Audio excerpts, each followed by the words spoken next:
नमस्कार। मैं हूं अंजू पंकज। बहुत बहुत स्वागत है आप सबका। अंधेर नगरी चौपट राजा, टका सेर भाजी टका सेर खाजा। ये जो कहावत है, ये पंजाब के मुख्यमंत्री भगवंत मान पर बिल्कुल सटीक बैठती है।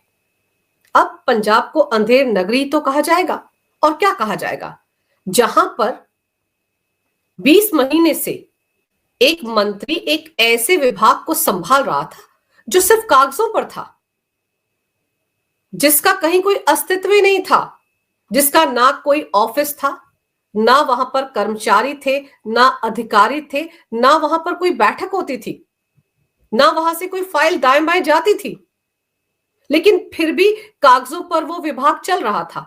तो इस अंधेर नगरी का जो राजा है भगवंत मान, वो क्या कर रहे थे? वो कहां सोए हुए थे? कौन सी धुन में मगन थे? किस दुनिया में है वो?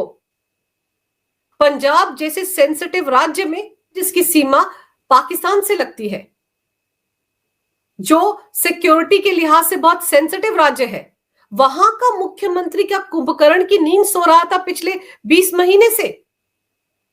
कि उनको पता ही नहीं चला कि एक भूतिया विभाग भी काम कर रहा है पंजाब में? दरअसल पंजाब के एक मंत्री हैं कुलदीप सिंह धालीवाल। कद्दावर मंत्री है पंजाब मंत्रिमंडल में, 5वें नंबर पर आते हैं हायरार्की में। वो जिस विभाग का चार्ज संभाले हुए थे पिछले 20 महीने में, जो प्रशासनिक सुधार विभाग है, जिसका कार्यभार उनको मई 2023 में सौंपा गया था, वो विभाग दरअसल कागजों पर ही था, उसका कोई अस्तित्व नहीं था। ये अब खुद पंजाब सरकार ने आधिकारिक तौर पर स्वीकार कर लिया है कि ऐसा कोई विभाग उनकी सरकार में नहीं है। ये कोई सुनी सुनाई बात नहीं है। खुद पंजाब सरकार के मुख्य सचिव ने इस बारे में एक नोटिफिकेशन जारी किया है और खुद कहा है कि ऐसा कोई विभाग ही नहीं है। तो फिर ये कुलदीप सिंह धालीवाल किस विभाग को संभाल रहे थे? पंजाब के गवर्नर द्वारा जारी किए गए नए आदेश में भी बताया गया है कि मुख्यमंत्री भगवंत मान की सिफारिश पर 7 फरवरी 2025 से कुलदीप सिंह धालीवाल का मंत्रालय बदल दिया गया है।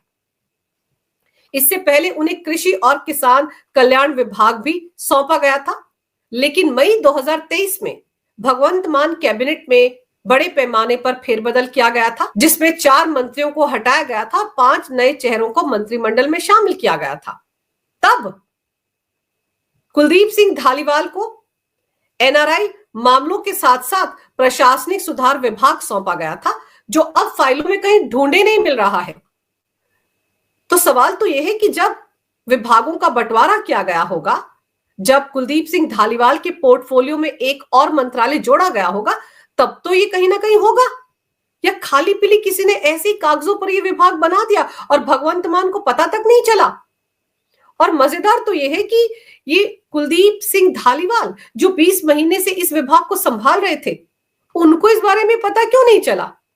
उन्होंने क्या कभी किसी से इस बारे में जिक्र नहीं किया कि उनको एक ऐसा मंत्रालय दे दिया गया है जो है ही नहीं, जिसकी कोई बैठक ही नहीं होती, जिसका कोई अधिकारी मंत्री साहब को रिपोर्ट ही नहीं करता? भाई, जब कोई विभाग होता है तो उस विभाग से जुड़े तमाम आला अधिकारी मंत्री साहब को रिपोर्ट करते हैं कि उनके कार्यालय में क्या चल रहा है। तो एक ऐसा मंत्रालय जो सिर्फ कागजों पर था, उसका अधिकारी या उसका सचिव कभी भी मंत्री साहब से मिलने के लिए नहीं आया, किसी बैठक में नहीं बुलाया, तो क्या इसकी शिकायत कुलदीप सिंह धालीवाल ने कभी भगवंत मान से नहीं की? साथ ही मंत्रियों को भी कभी कुलदीप सिंह धालीवाल ने इस बारे में नहीं बताया। ऐसा कैसे हो सकता है? ये बात किसी को हजम ही नहीं हो सकती कि ये जो खेल खेला गया पंजाब कैबिनेट में, इसके बारे में ना भगवंत मान को पता था, ना कुलदीप सिंह धालीवाल को पता था। ऐसा कैसे हो सकता है? तो सवाल ये उठता है कि ऐसा खेल क्यों खेला गया? क्यों फर्जी विभाग बनाकर एक मंत्री को खुश किया जा रहा था? कहीं ना कोई राज तो होगा इसके पीछे। और फिर जब बवाल मचा, तो उसके बाद पंजाब सरकार ने कुलदीप सिंह धालीवाल की अगुवाई वाले तथाकथित प्रशासनिक सुधार विभाग को खत्म करने की अधिसूचना जारी कर दी। पंजाब के मुख्य सचिव ने शुक्रवार को इस बारे में गजट अधिसूचना जारी करके कहा कि प्रशासनिक सुधार विभाग को समाप्त करने का फैसला मुख्यमंत्री भगवंत मान की सलाह पर लिया गया है खुद भगवंत मान ने दावा किया कि काम एक है लेकिन विभाग तीन तीन है, इसलिए हमने उनको एक बनाया है। डिपार्टमेंट से अलग अलग फाइलें एक दूसरे को भेजते रहते हैं, उसको भी एक डिपार्टमेंट बनाकर इस सरकारी बोझ को कम करेंगे। वाह, कितना बड़ा फैसला ले लिया भगवंत मान ने, और कितनी जल्दी ले लिया। 20 महीने तक वो कागजों में विभाग रहा, तब तो उनको ख्याल नहीं आया कि एक विभाग बनाकर सरकारी बोझ को कम किया जाए। लेकिन सरकारी बोझ था कहां जब विभाग ही नहीं था, दफ्तर ही नहीं था, सरकारी कर्मचारी नहीं थे, अधिकारी नहीं थे, तो कौन सा बोझ इस विभाग के चलते पड़ रहा था सरकारी खजाने पर, जिसको कम करने की बात भगवंत मान कर रहे हैं। अब उनको अपनी नाक बचाने के लिए कोई ना कोई सफाई तो देनी पड़ेगी, इसीलिए वो इस तरह की सफाई दे रहे हैं कि तीन तीन विभाग थे, हमने एक कर दिया। अगर आपने एक कर दिया तो क्या 20 महीने लग गए आपको ये बात अपने मंत्री तक पहुंचाने में? तो सवाल ये उठता है कि इस विभाग को मई 2023 से ढोया क्यों जा रहा था, इसे तभी खत्म क्यों नहीं कर दिया गया? किस मजबूरी में इस विभाग को लादा जा रहा था जबकि था ही नहीं? और भगवंत मान को बड़ा ख्याल आ रहा है कि तीन विभागों को एक करके सरकारी बोझ को कम करेंगे। कौन सा सरकारी बोझ? इस विभाग के चलते तो कोई बोझ ही नहीं पड़ा सरकारी खजाने पर। हाँ, ये हो सकता है कि जो मंत्री हैं कुलदीप सिंह धालीवाल, हो सकता है कि दो विभाग संभालने के लिए उनको ज्यादा पक्ष दिए जा रहे हो, ज्यादा सुख सुविधाएं दी जा रही हो। ये हो सकता है कि एक विभाग संभालने वाले मंत्री को कम पैसा मिलता हो और दो विभाग संभालने वाले को ज्यादा पैसा मिलता हो सकता है इसके लिए ये खेल खेला गया। और फिर जरा देखिए, जब ये मामला खुलकर सामने आ गया तो मंत्री कुलदीप सिंह धालीवाल ने खुद जवाब दिया। उनका कहना था, अब विभाग को खत्म कर दिया गया है, हम सभी को पंजाब को बचाना है, विभाग महत्वपूर्ण नहीं है, पंजाब महत्वपूर्ण है, किस विभाग का अस्तित्व है या नहीं ये हमारा एजेंडा नहीं है। बताइए किस तरह की सफाई दे रहे हैं अब धालीवाल। अब जो जुबान खोल रहे हैं वो कि कोई फर्क नहीं पड़ता कौन सा विभाग है कौन सा नहीं है, ये 20 महीने पहले क्यों नहीं बोले? क्या 20 महीने में भगवंत मान के इस मंत्री को ये नहीं पता चला कि उसका ये विभाग जो है सिर्फ कागजों पर है, इसका ना कोई दफ्तर है, ना अधिकारी है, ना कोई कर्मचारी है, कोई बैठक तक नहीं हुई? तब मुंह बंद करके क्यों बैठे हुए थे कुलदीप सिंह धालीवाल? तब क्या वो गुपचुप तरीके से फायदा उठा रहे थे इस विभाग की आड़ में? जैसा मैंने पहले कहा कि हो सकता है दो विभाग संभालने वाले मंत्रियों को ज्यादा पैसा मिलता हो, ज्यादा पर्क्स मिलते हो, ज्यादा सरकारी सुख सुविधाएं मिलती हो सकता है इसलिए वो खामोश रहे।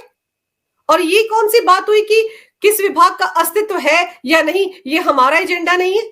तो फिर आम आदमी पार्टी का पंजाब में एजेंडा क्या है? वहां की जनता को बेवकूफ बनाना, फर्जी विभाग बनाकर सरकारी खजाने को चूना लगाना, क्या ये एजेंडा है उनका? और कैसे ये बात महत्वपूर्ण नहीं है? एक विभाग सिर्फ कागजों पर है और उस विभाग के मंत्री 20 महीने बाद नींद से जागकर कह रहे हैं कि हमें तो पंजाब को बचाना है, विभाग महत्वपूर्ण नहीं है। विभाग महत्वपूर्ण नहीं है ये बात उनको 20 महीने पहले समझ में क्यों नहीं आई?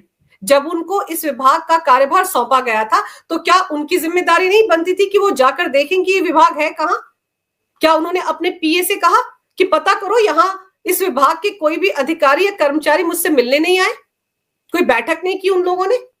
मतलब इतनी अंधेरगर्दी मची हुई है पंजाब में कि किसी को कोई चिंता नहीं कि कोई विभाग काम कर रहा है या नहीं। और अब जब पकड़े गए हैं तो सफाई ये दी जा रही है कि विभाग तो खत्म हो गया लेकिन पंजाब को बचाना है। पंजाब को तो आम आदमी पार्टी से बचाना है क्योंकि वहां पर अरविंद केजरीवाल और सिसोदिया पहुंच चुके हैं। और मजेदार ये है कि पिछले साल नवंबर महीने में अरविंद केजरीवाल ने अपने पूर्व पीए विभव कुमार को भी पंजाब में स्पेशल एडवाइजर बनाकर भेजा था। कहा ही जा रहा है कि इस वक्त सारे बड़े अधिकारी और मंत्री विभव कुमार को रिपोर्ट करते हैं, भगवंत मान को कोई नहीं पूछता वहां पर। भगवंत मान के आसपास के जितने उनके भरोसेमंद अधिकारी थे उनको भी अरविंद केजरीवाल ने हटा दिया था। तो क्या ये जो विभव कुमार है इसको भी पता नहीं चला कि 20 महीने से एक फर्जी विभाग काम कर रहा है जो सिर्फ कागजों पर है? चलिए मान लेते हैं कि एक ब्लंडर था जिसके बारे में पंजाब के सीएम भगवंत मान को पता ही नहीं चला। 20 महीने तक उनका एक मंत्री बिना विभाग के चार्ज संभालता रहा। लेकिन सवाल ये उठता है कि जो बात 20 महीने से नहीं खुली, वो बात अब जाकर सामने क्यों आई? जो राज 20 महीने से छिपा हुआ था, वो राज राज ही रहता। टाइमिंग जो है इस खुलासे की, वो अपने आप में बहुत कुछ बयां करती है। हमको ये नहीं भूलना चाहिए कि भगवंत मान अरविंद केजरीवाल के टारगेट पर हैं। अरविंद केजरीवाल दिल्ली विधानसभा चुनाव से पहले भगवंत मान को उनकी कुर्सी से उतारना चाहते थे। वो तो भगवंत मान की किस्मत अच्छी है कि अरविंद केजरीवाल ना सिर्फ दिल्ली में चुनाव हार गए, बल्कि अपनी सीट भी नहीं बचा पाए। ऐसे में सीधे सीधे अरविंद केजरीवाल भगवंत मान से इस्तीफा नहीं मांग सकते, उनको कुर्सी से नहीं उतार सकते इस वक्त। इसीलिए वो भगवंत मान की घेरेबंदी कर रहे हैं। वो जो पिछले साल नवंबर महीने में अरविंद केजरीवाल ने अपने लाडले पूर्व पीए विभव कुमार को स्पेशल एडवाइजर बनाकर पंजाब भेजा था, उसका भी तो कोई मतलब था। वरना क्या जरूरत है विभव कुमार को पंजाब में स्पेशल एडवाइजर बनाकर भेजने की, और शराब घोटाले के आरोपी विजय नायर को भी वहां पर भेजने की? क्या जरूरत थी भगवंत मान के भरोसेमंद अधिकारियों को हटाने की और अपने पसंदीदा लोगों को वहां पर फिट करने की? तो ये सब कुछ तो दिखाता ही है कि अरविंद केजरीवाल भगवंत मान की घेरेबंदी एक लंबे समय से कर रहे थे, लेकिन कामयाब नहीं हो पा रहे हैं। और अब अपनी सीट हारने के बाद तो उनकी कायदे से हैसियत ही नहीं रही है कि वो पंजाब जैसे राज्य के मुख्यमंत्री से कहें कि वो इस्तीफा दे दे। तो ऐसे में समझने वाली बात यह है कि ये जो कुछ खुलासा हुआ है, इसके पीछे कहीं ना कहीं भगवंत मान के खिलाफ राजनीतिक षड्यंत्र चल रहा है। उनको नीचा दिखाने की कोशिश हो रही है, ये मैसेज देने की कोशिश हो रही है कि देखिए, इतने बड़े राज्य के मुख्यमंत्री को पता ही नहीं था कि उसके एक मंत्री के पास फर्जी विभाग था जो सिर्फ कागजों पर था। कितने लापरवाह मुख्यमंत्री हैं भगवंत मान, उनको यही नहीं पता कि उनके कैबिनेट में कितने विभाग हैं और कितने विभाग फर्जी हैं, सिर्फ कागजों पर है। जब आप इस तरह के सवाल भगवंत मान पर उठाएंगे कि सीएम के तौर पर उनको पता ही नहीं है कि उनके एक मंत्री के पास फर्जी विभाग था, तो जाहिर सी बात है अरविंद केजरीवाल इस मुद्दे को आड़ बनाकर इसके आधार पर, इसके बहाने भगवंत मान को निशाना भी बना सकते हैं, भगवंत मान को गद्दी से उतार भी सकते हैं कि देखिए आप कितने लापरवाह मुख्यमंत्री हैं। हमको तो 2027 का चुनाव जीतना है पंजाब में, हमारी तो सारी राजनीति का दारोमदार अब पंजाब ही है। ऐसे में भगवंत मान इतनी बड़ी लापरवाही कैसे कर सकते हैं? ये खेल तो खेल सकते हैं अरविंद केजरीवाल, क्योंकि यहां पर यह भी याद रखिए कि पिछले हफ्ते पंजाब में अमृतसर नॉर्थ से जो आम आदमी पार्टी के विधायक हैं, पूर्व आईपीएस अधिकारी, तेज तरार अधिकारी रहे हैं जो कुंवर विजय प्रताप सिंह, उन्होंने भी तो सरेआम सामने आकर भगवंत मान के खिलाफ बहुत कुछ बोला था। यहां तक कहा था कि भगवंत मान को सीएम की कुर्सी से उतार देना चाहिए। अगर आम आदमी पार्टी 2027 का विधानसभा चुनाव जीतना चाहती है तो जरूरी है भगवंत मान की छुट्टी की जाए। उन्होंने तो यहां तक दावा किया था कि भगवंत मान को हटाने के कारणों की एक लंबी चौड़ी फेहरिस्त उनके पास है और वो उस लिस्ट को मैडम सुनीता केजरीवाल के साथ शेयर कर चुके हैं। तो अगर जो जानकारी कुंवर विजय प्रताप सिंह ने सुनीता केजरीवाल को दी होगी, तो क्या वो जानकारी अरविंद केजरीवाल तक नहीं पहुंची होगी? और वो आम आदमी पार्टी जहां पर कहा जाता है कि अरविंद केजरीवाल की इच्छा के बिना एक पत्ता भी नहीं हिलता, तो ऐसा कैसे हो सकता है कि पंजाब में आम आदमी पार्टी का एक विधायक इस तरह से सरेआम अपनी पार्टी के मुख्यमंत्री के खिलाफ मोर्चा खोलकर बैठ जाए?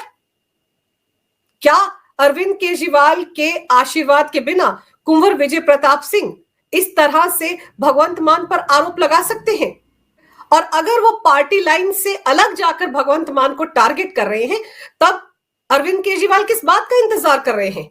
वो तो आम आदमी पार्टी के संयोजक है, उनको तुरंत कुंवर विजय प्रताप सिंह को पार्टी से बाहर कर देना चाहिए, या फिर उनको हिदायत देनी चाहिए कि वो अपना मुंह बंद करके रखें। उनको अपनी पार्टी के सीएम के खिलाफ बोलने का अधिकार नहीं है, लेकिन ऐसा कुछ नहीं किया अरविंद केजरीवाल ने। यह मामला आया और मीडिया में इस मामले ने सुर्खियां पकड़ी, क्योंकि कुंवर विजय प्रताप सिंह वो विधायक थे जो दिल्ली में कपूरथला हाउस में जो बैठक हुई थी पंजाब के आम आदमी पार्टी के विधायकों के अरविंद केजरीवाल के साथ, उसमें भी नहीं आए थे। तब 8 ऐसे विधायक थे आम आदमी पार्टी के जो दिल्ली नहीं आए थे। उनमें कुंवर विजय प्रताप सिंह भी थे। उनका कहना था कि वो इसलिए उस बैठक में नहीं आए क्योंकि वहां पर किसी भी मुद्दे पर चर्चा नहीं होने वाली थी। वहां पर सिर्फ अरविंद केजरीवाल ने नसीहतें देनी थी और पंजाब के विधायकों को उनकी नसीहतें सुननी थी। तो ऐसे में या तो ये हो सकता है कि कुंवर विजय प्रताप सिंह भगवंत मान को जिस तरीके से घेर रहे हैं वो अरविंद केजरीवाल के इशारे पर हो रहा है। कहीं ना कहीं विभव कुमार और विजय नायर की शय पर ये सब कुछ हो रहा है। तो आने वाला वक्त भगवंत मान के लिए बहुत चैलेंजिंग होने वाला है। उनकी अपनी पार्टी के विधायक और नेता ही उनके खिलाफ मोर्चा खोलकर बैठ गए हैं। भगवंत मान की लापरवाही पर विपक्षी पार्टियां तो टीका टिप्पणी कर ही रही हैं, लेकिन आम आदमी पार्टी के अंदर भी घमासान मचा हुआ है। आम आदमी पार्टी के अंदर पंजाब में एक धड़ा है जो भगवंत मान के खिलाफ है। वो धड़ा अरविंद केजरीवाल की शय पर ही घेरेबंदी कर रहा है भगवंत मान की। तो ये राजनीति है, इसमें जो दिखता है वो होता नहीं और जो होता है वो कहीं नजर नहीं आता। तो भगवंत मान के खिलाफ उनकी अपनी पार्टी के नेता अरविंद केजरीवाल की शय पर एक बड़ा खेल खेल रहे हैं जिसकी भनक तक शायद भगवंत मान को नहीं है। और आने वाले दिनों में हो सकता है पंजाब में एक बड़ा खेला हो जाए भगवंत मान के साथ। अगर आपको ये वीडियो अच्छा लगे तो कृपया इसे लाइक करें, शेयर करें। अगर आप पहली बार मेरे चैनल पर आए हैं तो कृपया मेरे चैनल को सब्सक्राइब करना ना भूलें। मेरे चैनल को अपना पूरा सहयोग दें। ये वीडियो देखने के लिए बहुत बहुत धन्यवाद। नमस्कार। भारत माता की जय हो। वंदे मातरम और जय श्री राम।